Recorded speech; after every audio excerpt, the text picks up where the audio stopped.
A look outside the Beltway at the South Carolina State House in Columbia.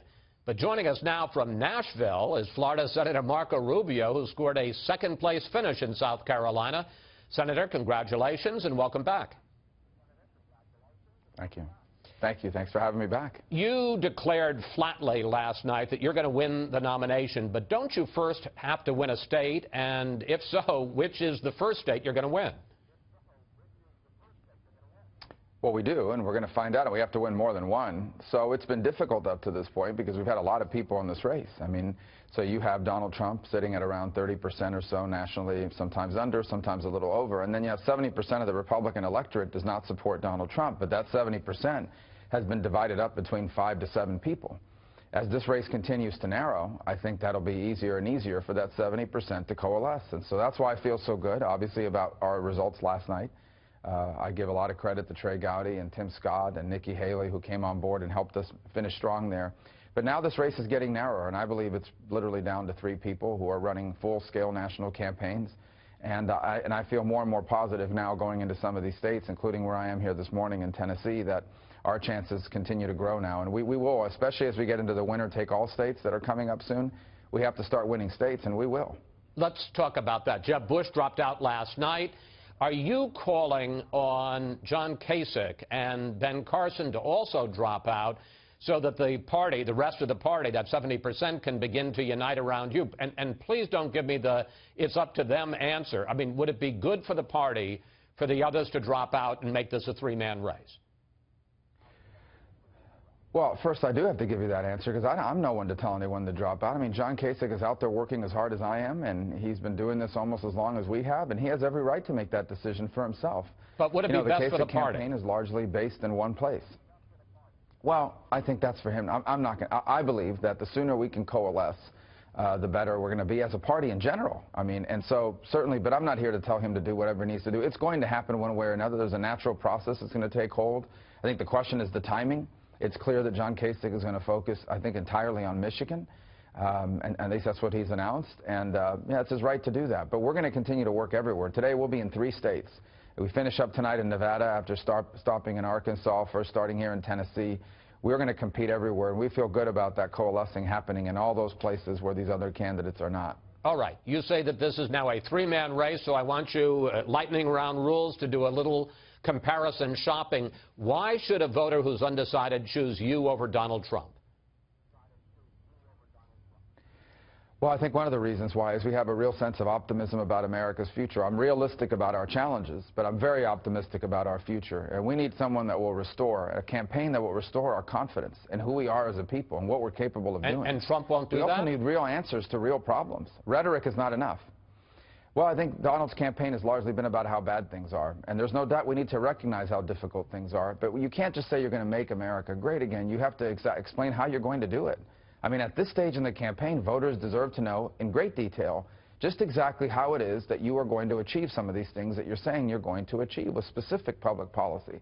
So I look forward to having a policy debate if we can make it a policy debate. And we'll see what direction he wants to go. But I think that's a big difference in this campaign. And then just a fundamental understanding of foreign policy, which I think is critical for the commander-in-chief to have on day one.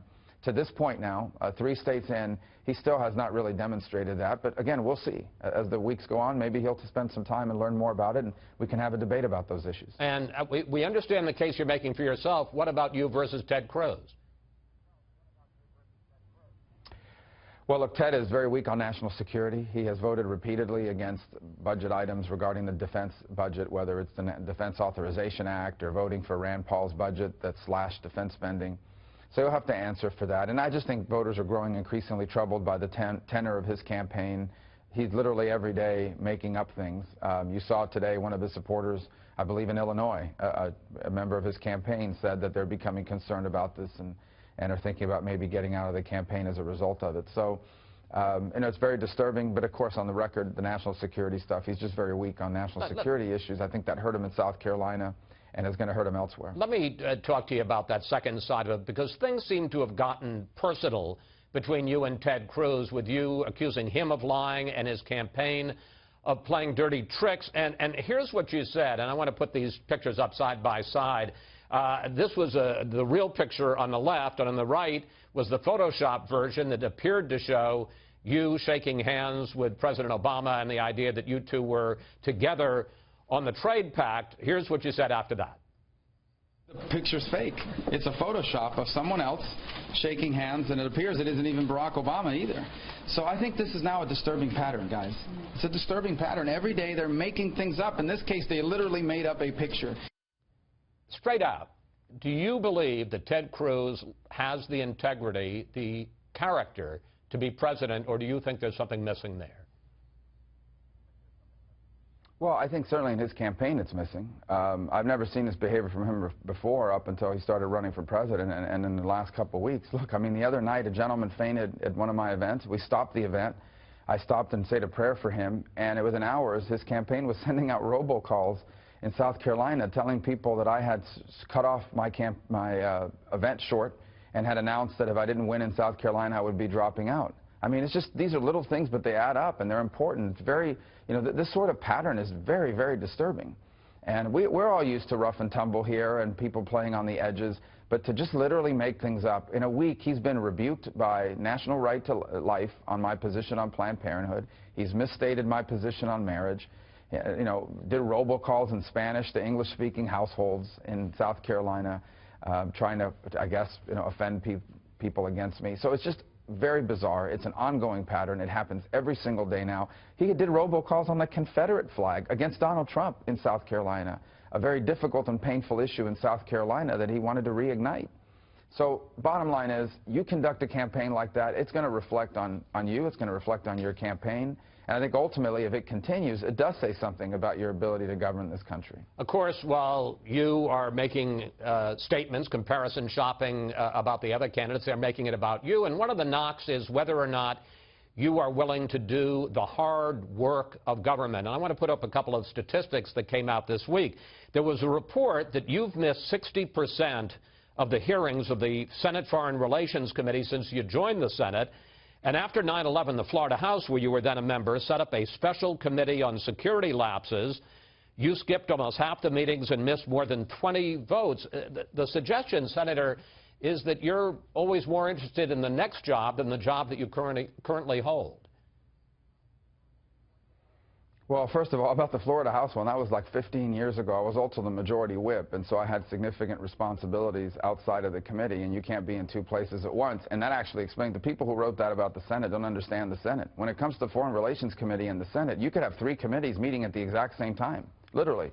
You could have an Intelligence Committee meeting going on at the same time as a Foreign Relations Committee, so no one can go to every hearing 100% of the time. It's literally impossible to do it. It's not like you're out playing golf or at the spa. It's just that you have something else happening at the same time. So I'd have to go back and look at the record of it. But for the most part, I can tell you that for us, the thing about being in the Senate is sometimes you can't be at every hearing because there is another committee that might be having votes, the Commerce Committee or the Intelligence Committee, and so you have to be there instead of the other committee. You just can't be in 2 places at once. That wouldn't just be true for me. That would be true for virtually anyone who's in the Senate who serves in multiple committees, as I do. Finally, Senator, you got a big boost this week, and a lot of the late deciders went for you after you got the endorsement of the popular governor of South Carolina, who endorsed you over Jeb Bush especially. A lot of observers think that the two of you would make a good ticket for Republicans, young members of minorities. I was struck last night at your statement. I mean, not only were you there as a member of minority and Nikki Haley, also Tim Scott, an African-American, the senator. How attractive and appealing is that to you to present a different face of the Republican Party? Well, first let me say that obviously Nikki Haley's endorsement was a big deal, but in the process I also gained a friend, and we've become friends over the last 3 days, and I've grown to really like her and admire her. We have a lot in common, and so I think that really helped us hit it off, and I enjoyed very much campaigning with her, and we look forward to her deploying her on the road to other places as well. And Tim Scott is a dear friend and someone who also has a lot in common in terms of kind of where we come from and how we grew up, although he faced some real difficult circumstances as a young child. So as far as look, that's who we are. I mean, that's what the Republican Party is. I was on a town hall the other night on national television, and I was asked about it, and someone made an allusion to, you know, something about the tone of the campaign with regards to appealing to minorities. And I said, just today, I was endorsed by the daughter of Indian American immigrants, who's the governor of South Carolina, standing alongside an African American Republican U.S. Senator, both of whom were there to support a Cuban American U.S. Senator.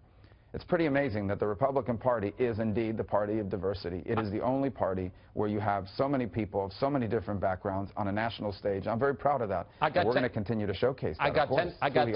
I got 10 seconds. You say you gained a friend in Nikki Haley. Did you gain a running mate? Well, it's presumptuous to say that, but I think she's very talented, and I think she's going to be on the top of everyone's list. Whether she's interested or not, you'll have to ask her, but she will certainly be on the top of anyone's list, in my opinion. So she'd be on your short list?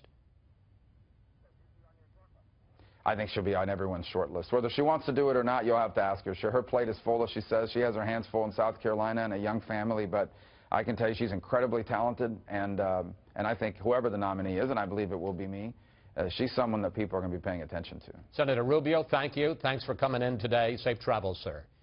Thank you.